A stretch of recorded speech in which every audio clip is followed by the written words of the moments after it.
안녕하세요. 제니 선교사입니다. 신약 참 쉽다. 세 번째 시간입니다. 신약의 주요 내용은 어떤 것이 있을까요? 대부분의 세상 사람들은 예수님이 구세주라는 사실을 믿지 않습니다. 그리스도인들조차도 주님께서 살아 역사하신다는 사실을 온전히 믿지 않고 믿고 싶은 것만 믿는 경향이 있습니다. 예수님이 다시 이 세상에 오신다면 우리들은 주님을 알아볼 수 있을까요? 자신들을 구원하기 위하여 창조주이신 주님께서 친히 육신을 입고 이 세상에 오셨는데도 불구하고 하나님이 선택한 유대인들조차도 예수님을 메시아로 믿지 않았습니다. 어쩌면 우리도 이스라엘 백성같이 예수님을 이단이라고 정죄하지 않을까라는 생각이 듭니다. 정말 깨어있지 않으면 주님이 재림해서 우리에게 오신다고 해도 우리는 주님을 알아보지 못하고 정죄할 수 있습니다. 우리는 성경 말씀을 온전히 믿어야 합니다. 또한 우리가 성경을 온전히 믿기 위해서는 주님께서 우리의 마음을 열어주셔야 합니다. 누가복음 24장 13절에서 16절, 27절, 31절, 44절, 45절. 그날에 그들 중 둘이 예루살렘에서 25리 되는 엠마오라 하는 마을로 가면서 이 모든 된 일을 서로 이야기하더라. 그들이 서로 이야기하며 문의할 때에 예수께서 가까이 이르러 그들과 동행하시나 그들의 눈이 가리어져서 그인 줄 알아보지 못하거늘.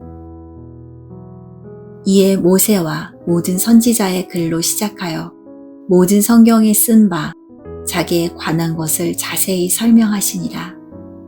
그들의 눈이 밝아져 그인 줄 알아보더니 예수는 그들에게 보이지 아니하시는지라.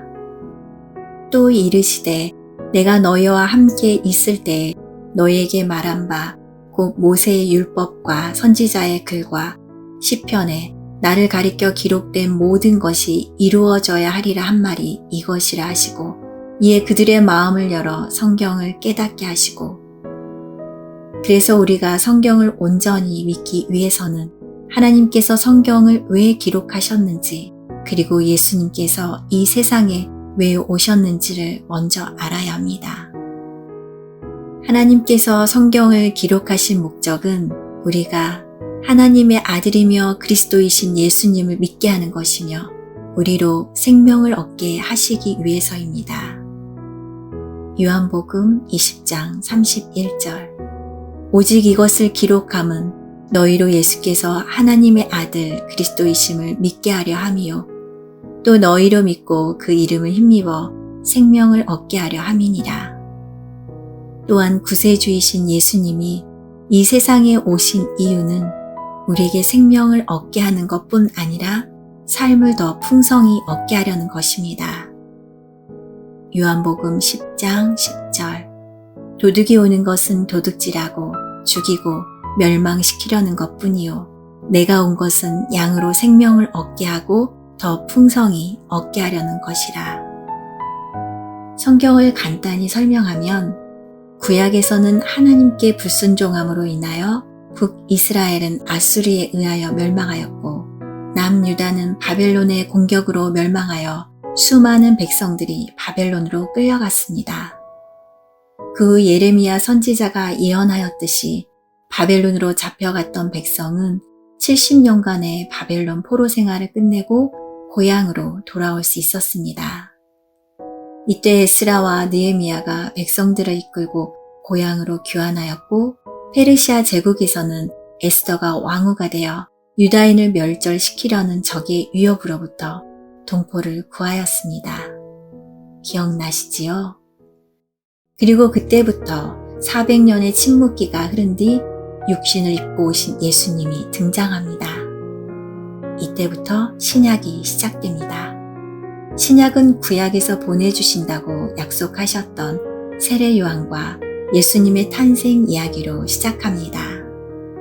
세례 요한은 이스라엘 백성들을 향해 회개의 세례를 받으라고 외쳤으며 예수님은 3년 동안 사역하면서 하나님이 어떤 분인지 보이셨고 또 하나님의 길을 가르쳤습니다. 또 예수님은 12 제자를 세워 세상 속에서 주님의 일이 지속되도록 준비시켰습니다. 그리고 모든 인간의 죄를 사하기 위하여 스스로 십자가의 죽음을 택하셨고 죽은 자 가운데서 부활하시어 승천하셨습니다. 이후에 제자들은 오순절 성령 강림 사건으로 성령을 받고 성령에 힘입어 유대인들을 대상으로 예수님의 십자가 복음을 전하였으며 사도 바울은 4차에 걸친 전도 여행을 통해 이방인에게 복음을 전파하였습니다. 마지막으로 사도 요한이 세상 종말까지의 세상을 향한 하나님의 계획을 기록하였습니다. 이렇게 간단히 신약을 요약할 수 있습니다. 그런데 신약을 정리하는 것이 이렇게 간단할까요? 신약은 예수님의 일생과 사도행전, 서신서 그리고 요한계시록이 전부입니다. 그럼에도 불구하고 신약의 핵심을 이해하는 것은 결코 쉽지 않습니다. 왜냐하면 예수님의 일생을 기록한 사복음서를 어떻게 이해해야 하는지, 사도행전과 연결되어 있는 서신서를 어떻게 읽어야 하는지, 마지막으로 요한계시록과 사복음서, 그리고 구약의 예언서를 연결하여 미래에 대한 예언을 이해하고 주님의 본 뜻이 무엇인지 파악하여야 하기 때문입니다. 신약의 처음 5권은 역사서인 사복음서와 사도행전으로 예수 그리스도와 교회의 역사를 기록하고 있습니다. 그리고 서신서는 편지 형식으로 로마서부터 유다서까지 모두 21권으로 되어 있으며 여기에 예언서인 요한계시록 1권을 더하여 신약은 총 27권으로 되어 있습니다. 역사서는 사복음서와 사도행전으로 되어 있습니다. 사복음서는 마태복음, 마가복음, 누가복음, 요한복음으로 예수님이 이 땅에 육신을 입고 오신 그리스도이심을 말씀하고 있습니다. 사도행전은 교회 형성과 성령 하나님께서 사도들을 통하여 하나님 나라를 확장해가는 역사를 기록하고 있습니다. 즉 사도행전은 예수님이 약속하신 보혜사 성령님의 역사라 말할 수 있습니다. 사도행전은 성령님에 의해 신앙 공동체인 교회가 어떻게 형성되었고 복음이 어떻게 전파되었는지를 보여주고 있습니다.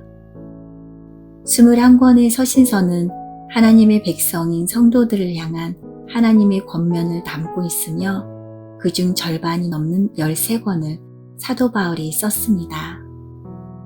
요한계시록은 예언서로 이 세상 끝날까지의 하나님의 계획을 알려주고 있습니다.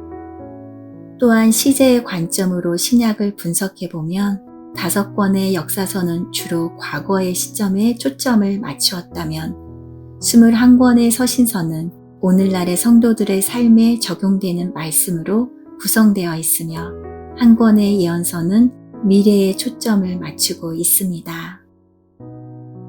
신약은 숲을 보는 거시적 관점이 아니라 나무를 보는 미시적 관점으로 봐야 합니다. 신약은 말씀 9절마다 하나님의 뜻이 있으므로 거시적 관점으로만 보고 지나갈 수가 없습니다. 그래서 신약은 읽고 또 읽으며 묵상하여 하나님의 본뜻을 하나하나씩 알아가야 합니다. 신약을 읽을 때 가장 이해하기 어려운 부분은 사도 바울이 전도 여행 중에 기록한 서신서가 사도행전과 어떻게 연관되어 있는지를 파악하고 그때 하나님의 본뜻이 무엇일까를 알아내는 것입니다. 마지막으로 요한계시록을 읽으면서 구약의 예언서와 사복음서를 연관하여 주님의 계시를 받아야 합니다. 그러면 당신은 성경의 핵심이 무엇이라고 생각하십니까? 성경의 핵심은 십자가 복음입니다. 왜냐하면 십자가 복음이 영생을 얻는 유일한 길이기 때문입니다. 그래서 구약과 신약의 모든 성경 말씀은 십자가 복음에 초점을 맞추고 있습니다.